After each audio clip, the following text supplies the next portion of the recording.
Hi guys, this is Snap. Today we're going to be talking about all of the builds we're going to be playing in the upcoming Scourge League. Obviously a lot has changed, so there's a lot to go over. There's also some uncertainties that I'll try to go through here as we're going through all the builds, but I think in general we have a good idea of what we're going to play and how we're going to adjust to all of the nerfs, so let's get right into it. Starting off with the carry build here, we've actually decided to make the adjustment to Spark instead of Penance Brand. I think now Spark is probably a little bit better than Penance Brand, given that swiftbrand nerfs hurt so hard. We played Penance last league. It felt okay. It was still able to do all the content, so if you want to do Penance, that's fine, but I think Spark is a little bit better. The swiftbrand nerfs definitely really suck, so we're going to go Spark this league. I think it's a little bit better. The tree looks almost identical. You're taking a little bit of different cluster jewels here. You're going to take aerodynamics and streamlined on the mediums. Also make sure to jam in the secrets of suffering. That way you don't have to use LE focus in links. Still an assassin, same notables. You also do need to fit in this threshold jewel hazardous reach so that you get 2 extra projectiles with your spark. And then obviously the larges are actually still the same, prismatic snowstorm. And then over here, transcendent flesh if you can fit it in.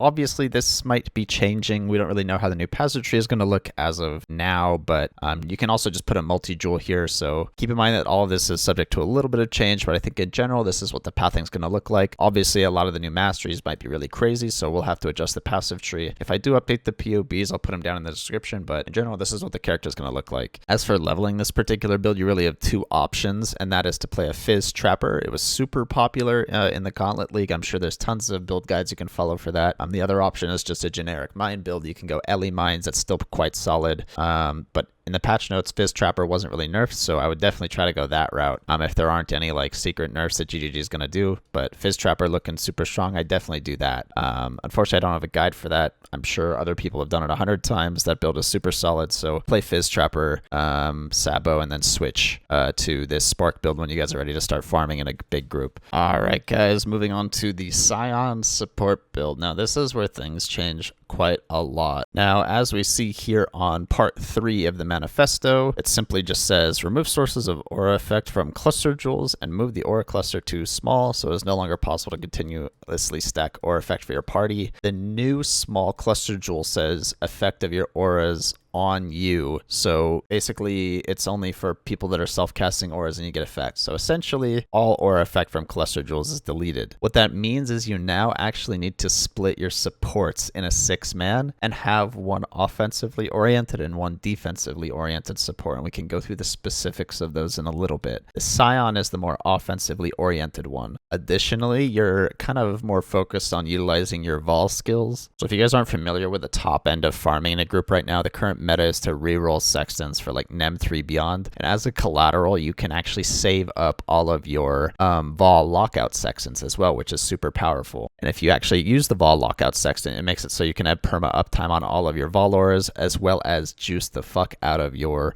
Vol spark, which is what the carry build is playing. And so that's definitely a sextant we're keeping when we're rerolling and force rolling for super high tier juicy 10 Scourge 5 deli maps. And that's precisely the reason why you'll see a lot of these builds equip a Soul Ripper or 2 just to get soul charge generation. If you haven't used Soul Ripper with the instilling orb effect, which is use on full, it's super powerful. Whenever the flask fills up to full, it'll auto use and give you all of the souls. It's a super powerful combo, so try that out if you haven't yet. But going over the tree, you can see that this is like a standard Scion pathing for an aurabot. However, you just don't take any cluster jewels. I was experimenting with some cluster jewel setups here, but I just don't think that they're worth taking. So you're basically just going to plan on getting some duration here, as well as taking all of the normal aura effect stuff you take on the tree. Obviously, you anoint Champion of the Cause because it's over here in the middle of nowhere. And then you can see that this build is 111 here. I'm going to reserve some points here to look into taking a bunch of masteries. Obviously, those aren't released yet, so we have no idea. But there really isn't anything else to take on either clusters or the tree. So this leftover points is just strictly going to go into either energy shield or any unique masteries that can give some utility to the party. One thing you'll see on the 2 support builds here is that we're going to be taking glancing blows, and the reason for that is because we can use the new link skill. Here's the new link skill on the Scourge release page here. This link makes it so when you target a teammate, it makes it so their block chance is equivalent to yours. So what you can do is on the tankier members of the party, like the supports and the mana guardian, is to take glancing blows here so you can cap out your block super easy. And then what you do is you basically transfer that glancing blows block over to another less tanky party member, and they are fully block capped. Now, the thing to remember here is there's also a really, really super fucking strong wombo combo you can do while maxing out the block on another person. So you can see here on the new tree that Glancing Blows is over here. It's roughly in the same spot. You might need to spend one extra passive point for it, but we'll see. The other thing you want to take is Versatile Combatant down here. So on the target that is linked, either the Culler or the carry, if you can get this Versatile Combatant node, it does a really, really insane interaction here. So here's a screenshot from the stream with a new notable Versatile Combatant. Basically, it makes it so your block and spell block cap is 50, and if you previously had capped block, it converts 25% of that block to spell block. So if you're at 75 block, 0 spell block. Now, post Versatile Combatant, you're at 50 block and 50 spell block, which is crazy. It's a lot of survivability on a lot of builds that previously wouldn't have it. So what you can actually do is transfer your 75 block on a Glancing Blows support onto a less tanky party member, and then immediately that character is 50 block spell block with no downside. And so that's definitely the link that two of us are going to be taking, and specifically we're going to be putting them on the carry and the Culler, because those are the weakest party members. The other thing to note here on the Scion build is going to be the reservation and efficiency changes. Obviously, one build cannot squeeze out every single aura anymore, so you're going to have to split them up into the 6 builds you have to work with here. The main thing that this Scion aurabot is accomplishing here is the offensive auras, and the way it does that is by getting March of the Legion. If you don't like using this unique, I don't know what to tell you. Like, it's your only option now. You have to use it. If you're not using this like boots, then I think you're trolling. Like, it provides so much power, and you don't have to worry about the reservation. Yes, it sucks to push the button, but you know, you've got some duration investment on the tree. It's not so bad. But yeah, this is essentially the only way you can fit in all the auras you want to now. This is the only way in the entire game. Now, there are a few other gearing changes here that we can go through as well. Sign of the Sin Eater, of course. You still get the level 30 smite. It's a no-brainer. Now, the offhand shield, which is the faded version of the Waka Watuki shield or whatever, this gives you 20% aura effect. This was unchanged in the patch notes, so you can get super easy 20 aura effect that you're missing from cluster jewels before. So basically, this also means that you're going CI. So you get the 20 aura effect from the shield. You can get the 10 aura effect from the Jinx Juju. Now, there are some alternatives to the Jinx Juju, but early on, the 10 aura effect is what you're going to be wanting. We can go over some new amulet slots a little bit later. I'm pretty sure Alpha's Howl is going to be mandatory to fit in the auras that you are running, and then also the corruption. The corruption is actually much better than the efficiency enchant now. So looking to get a corruption this time around instead of enchant is going to be the way to go. Other than that, you're just getting a string of servitude with hatred on it, or you can get a baited breath with a 20% hatred corruption if you're a little low on ES. This build is a little low on the ES pool, but obviously I still have 17 points to spend, so that can go up and I can adjust my gear accordingly. Now obviously this build isn't res capped, but I do have 4 rares to work with here. So that shouldn't be a problem. Additionally, I can even spend 2 points here to get a lot more res on the Scion wheel, so that's a possibility as well. The other thing here is the body armor you're looking for. You're just looking to get 25% effective non-curse auras from your skills. The way you can target this is to get an ES base and then spam dense etheric fossils to get the 25% increased effective auras, and then just look to get the highest ES roll you can, and then craft ES on the thing that you don't roll. This should be pretty attainable. This should be super cheap chest to make. Now, you can elevate it, but it is a lot harder to target. You can get up to 30%, I believe, on the elevated non-curse aura from your skills, but depending on how much you want to spend, I mean, it's just super easy to target, so let's just plan for 25. As for the skill gem setup on the aurabot, it's changed a lot. Basically, you're running the offensive auras here in your boots. It's going to be an Awakened Generosity with the 3 spell damage auras, Hatred, Wrath, Zealotry. I only have 1 activated here because you should have only 1 activated at any one time, so this for reservation purposes is what you want to calculate. Now, you are running some big boy auras in your helmet. These are the other 4 auras you're running. You're running Determination, Haste, Grace, Disc. Now, obviously we don't have the POB, and this is going to be super hard to calculate how much efficiency and stuff you need. With the corruption and maybe 1 or 2 cluster jewels with efficiency, should be able to fit in these 7 or 5 auras actually. It's just these 4 plus the 1 permanent aura from the March of the Legion that you're casting. This should fit in due to my calculations, but it could change when POB comes out and we actually have something to calculate all the efficiency with. If the efficiency or reservation is a big problem, you can drop haste until you get better gear, but once you get the better gear, you can turn haste back on. Other than that, you're just running a Valor setup. It's a duration with Grace, haste, disc, and with all your duration, this shit's gonna last super long. And that's basically all the build does. You can fill the rest of the slots out with Enlightens and Powers, level them up for money, you can level Awaken Gems, you can level whatever. But yeah, that's about it for the Scion, so let's move on to the Cursebot. Cursebot really hasn't changed much. The Doedra's chest, like, didn't really get nerfed. Like, this is a very small change. Basically, this is only a nerf for people that were using replica Doedra's in the ring slot. It's not a big deal just to replace the rings with either a regular Doedra's or rare ring, just with res, whatever. So that shouldn't be a problem to replace. Now, the Curse medium cluster jewels have been deleted alongside the aura effect mediums. Now, instead of taking medium cluster jewels, there's actually a new cluster jewel on smalls, which is 40% effective flammability. Now, these aren't in POB, so I just made a cobalt jewel with 40% increased flammability effect. Just know that these are going to take 2 extra points to take, so you can do that in your skill point calculations. I want to also leave some leftover points to take some Curse masteries or some other helpful masteries here. We obviously don't know what those are yet, so this is what the basics of the tree is going to look like. You can fill out the rest of the points with either another voices with flammability curse effect, or you can grab the masteries, or there's more ES on the tree you can grab here. So those are kind of your options here. Other than that, the Cursebot build should be exactly the same. You're using a Heretics so that you can Blasphemy, Tempt, Chains, and Enfeeble so that they're always on. That's very important. And then the rest of them go inside of the chest piece here, all of the offensive curses. But yeah, other than that, this is a pretty straightforward build. Nothing really changed with the Cursebot. It was the build that changed the least. Now that we're done with the Cursebot, we're going to move on to the new build. We're calling it the Taunbot. Okay, so this is a kind of like a hybrid build, and it serves 2 main purposes here. In the party, you need some way to get 90 overcap, and the best way to get 90 overcap right now is to unironically play a champion support. It's like a lot harder to get aura effect on the tree now, and because cluster jewels are deleted, so going champion and wearing a lot of the aura effect uniques in combination with a timeless jewel, it's possible to get to 89 overcap, and then your teammates can simply take anointed flesh if they want to get to 90. So the way you get to 90 overcap is to essentially path from champion, you grab all of the aura effect that's on the skill tree that you can. And then if you wear the Waka Watuki Mo Matua shield alongside Jinx Juju, you also get 5 plus 30 aura effect. That's 35. That's a big chunk of aura effect on champion. And then by my calculations, you're going to need a 27% aura effect jewel on a Glorious Vanity. Now, 27% should be super doable because you do have a lot of leftover points. All of these leftover points should go into this timeless jewel. And then you're going to need 27 to hit that 89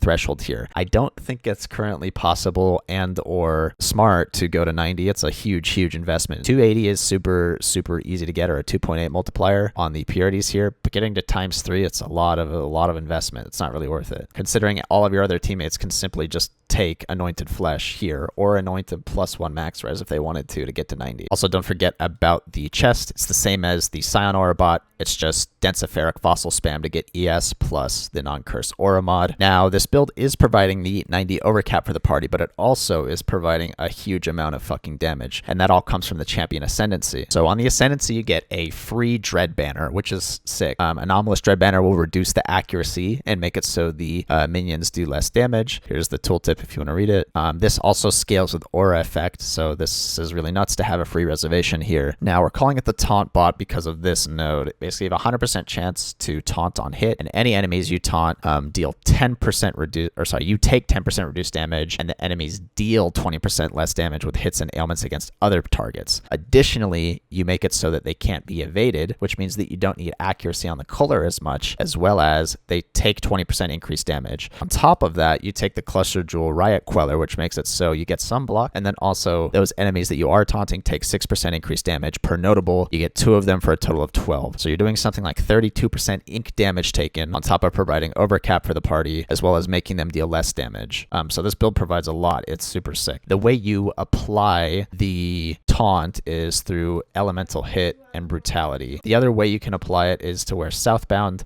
I do believe if you have culling, even if you do 0 damage with brutality, you can still kill stuff. So if somebody's wearing a Kingmaker in the party at some point, then you do need to wear Southbound, and that's fine. This build has a still a really huge healthy amount of ES here. It's 9.8k with a southbound on, and I don't even have all of these points allocated. See, I'm at 107. So depending on how good of a cluster jewel timeless jewel you get here, you can fill out the rest of the points with ES, and you can go over 10k easily on this build, and you're providing the 90 overcap. So this is also one of the prime candidates of wearing glancing blows and using the link skill to give everybody block. However, if you do use this glorious vanity slot, just know that this keystone gets converted. So if you do want to use glancing blows, you can consider taking this witch socket here for a timeless jewel, or you can path over to shadow, although it is a lot more points. I think the best point efficient build if you want to go glancing blows on this build for the link skill is to use the witch socket here. Obviously this could change a bit given the masteries, but this is the general idea for the build. This build is going to be taunting the enemies so they take more damage and deal less damage, and on top of that it's providing the overcap and then giving the banner as well that's free. It can also run a precision and a clarity. It has the mana reservation to do so.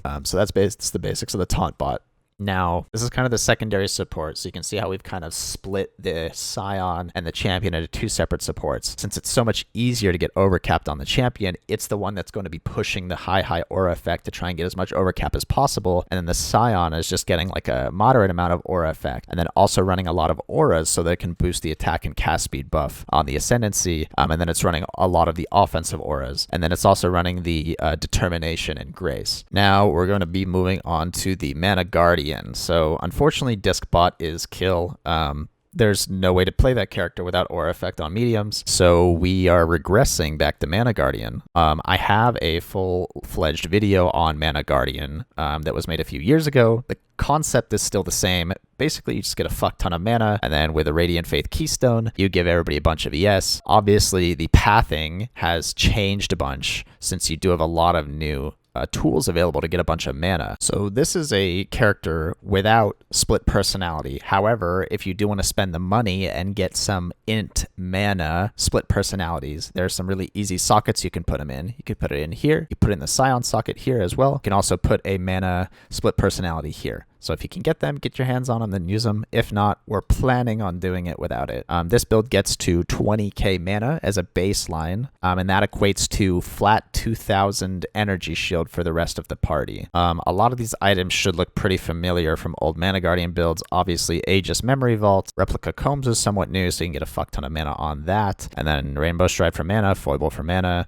It's just mana everywhere. It should look pretty similar to what you guys have seen on a Mana Guardian. This build's been played a bunch before. Super straightforward. You just get a bunch of mana and then you reserve it, and that's it. Now, if you don't know what the new Purity of Elements does, the new Purity of Elements just gives everybody in the party elemental ailment immunity, and this is the perfect character because he's not really reserving much else, so this is the character that's running the Purity of Elements in the party to give everybody elemental ailment immunity. Other than that, you can run a Determination for yourself. You can run a Discipline for yourself if you wanted to, but I think the Determination works out here so that you have 1% unreserved mana, and you can balance that using a Vitality and Clarity. So depending on what your efficiency RMR is going to look like, you can down tier or up tier these Vitalities and Clarities here to make sure you get to as much reserved as possible. Now, last but not least is the Culler. This build, as far as I'm aware, has not changed since Expedition. Nothing has changed here. Now, obviously, there are going to be some new passive masteries. We've actually seen one that is already useful to this build. Wasn't able to find in the promotional material, but I do remember seeing that there was a 10% increased flask effect on the passive masteries, so we're going to be looking to take stuff like that. Basically, any flask effect that you can get on this build is good, and it's worth pathing to. So if those are on the masteries, then that's great. There are some room you can unspec. You can unspec some life, even though this build might need it. Wind Dancer is probably a little less good now. I think the main thing here is that this is one of the targets to take Versatile Combatant. It's going to be down here where Iron Reflexes is right now. So if this build can take Versatile Combatant down here, it can easily get 50 block and spell block. And so this is a really good defensive layer that this build didn't have before. But yeah, this build is virtually unchanged. You just slap on all the MF uniques, and then you go hog wild with Kinetic Bolt. But yeah, that about wraps it up here. I think this goes through most of the changes here for most of the builds. This is going to be a rough outline of what we're playing here. Now, obviously, there's going to be a ton of new masteries, a ton of new passive stuff changing, and I think I've left some room boom, some extra passive points in all of the builds so that we can look into taking a lot of these really good masteries. But yeah, this should give you guys a rough idea of like how the party comp is coming together and how we're adjusting to the nerfs. 6-man party play is going to be looking super good. I still think you guys have access to Nebulous. You still have access to March of the Legion. So I think that a lot of these builds will be just fine. Now, the question is, what do you guys play in a 2-man or a 3-man, 4-man, or 5-man? Now, that's a tough question to answer. I think at the very least, if you're not using Nebulous, you're gimping yourself. Now, in order to be using Nebulous, you're going to have to be playing the champion support. So I would say if you're in a 2-man, the best thing to be playing is going to be an assassin and then a champion support with Nebulous. And then what the carry does is instead of running stuff like Aspect of the Spider or Herald of Ash, he's just going to have to reserve his own DPS auras. He's going to have to reserve Wrath, Hatred, and Zealotry ideally, which means that he needs to get 50 efficiency on the tree somewhere, or on small cluster jewels, and it's going to take some fiddling around. But I think that is going to be the strongest 2-man. Nebulous juicing is definitely the way to go. It's going to be really hard to squeeze in MF in a 2-man these days. I think it's like super fucking difficult. Now, if you guys are staying in a low tier map, let's say you want to MF white maps just for whatever div card, then that's super doable.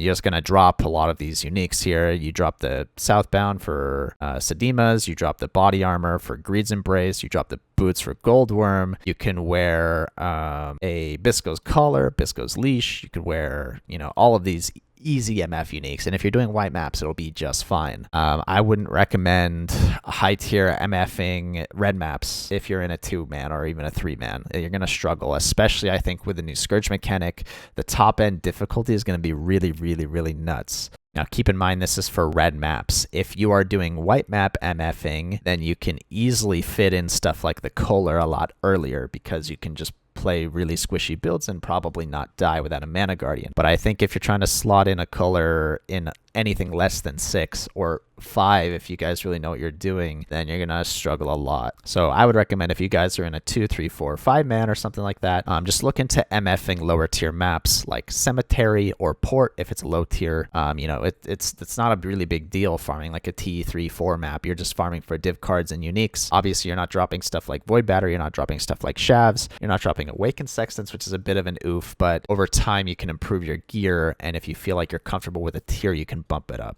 to yellow or low reds to where you can start to drop Awakened Sextants. But yeah, I think that's about it. If you guys have any questions about the builds, please let me know. I'll try to do a small update whenever the passive tree releases, but most of the builds should be mostly the same unless some really crazy shit comes out with the masteries. And then I'll just adjust the POBs as they come out. If it doesn't require an update and I'll just allocate some shit on the tree and it's pretty straightforward, then I'll just release the POBs and go from there. But yeah, if you guys have any questions, let me know. Thanks for watching.